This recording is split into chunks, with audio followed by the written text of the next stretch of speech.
ఇక వాతావరణ విషయానికి వస్తే నైరుతి బంగాళాఖాతంలో ఏర్పడిన తీవ్ర వాయుగుండం తుఫాన్గా మారనుంది. గడిచిన 6 గంటల్లో గంటకు 9 కిలోమీటర్ల వేగంతో కదులుతున్న తీవ్ర వాయుగుండం రేపు బలహీనపడి ఉత్తర వాయు దిశగా కదులుతూ చెన్నై వైపు వెళ్లనుంది.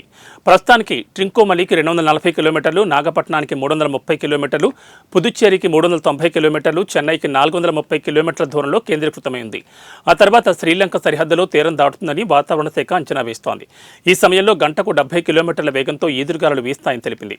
రేపు ఉదయానికి ఉత్తర తమిళనాడు, పుదుచ్చేరి తీరాల సమీపంలో కారైకాల్, మహాబలిపురం మధ్య పుదుచ్చేరి దగ్గరలో వాయుగుండం తీరం దాటే అవకాశం ఉందని వాతావరణ శాఖ హెచ్చరించింది.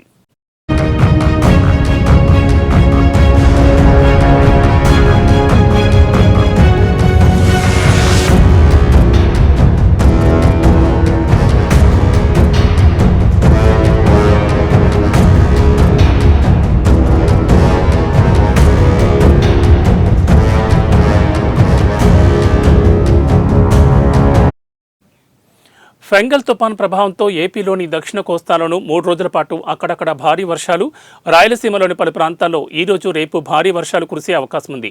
మిగిలిన చోట్ల విస్తారంగా తేలికపాటి నుంచి ఓ మోస్తరు వర్షాలు పడనున్నాయి. రేపు దక్షిణ కోస్తా, రాయలసీమలోని చిత్తూరు, తిరుపతి, నెల్లూరు జిల్లాలో భారీ నుంచి అతి భారీ వర్షాలు కురిసే అవకాశం ఉన్నట్లు ఏపీ విపత్తుల నిర్వహణ సంస్థ తెలిపింది.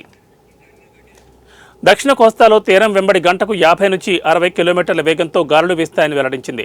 ఫెంగల్ తుపాన్ తీవ్రత దృష్ట్యా ప్రజలు అప్రమత్తంగా ఉండాలని, మత్స్యకారులు సముద్రంలో వేటకు వెళ్లొద్దని హెచ్చరికలు జారీ చేసింది. రైతులు తగిన జాగ్రత్తలు తీసుకోవాలని విపత్తుల నిర్వహణ సంస్థ మేనేజింగ్ డైరెక్టర్ రోనంకి కోర్మానాథ్ సూచించారు.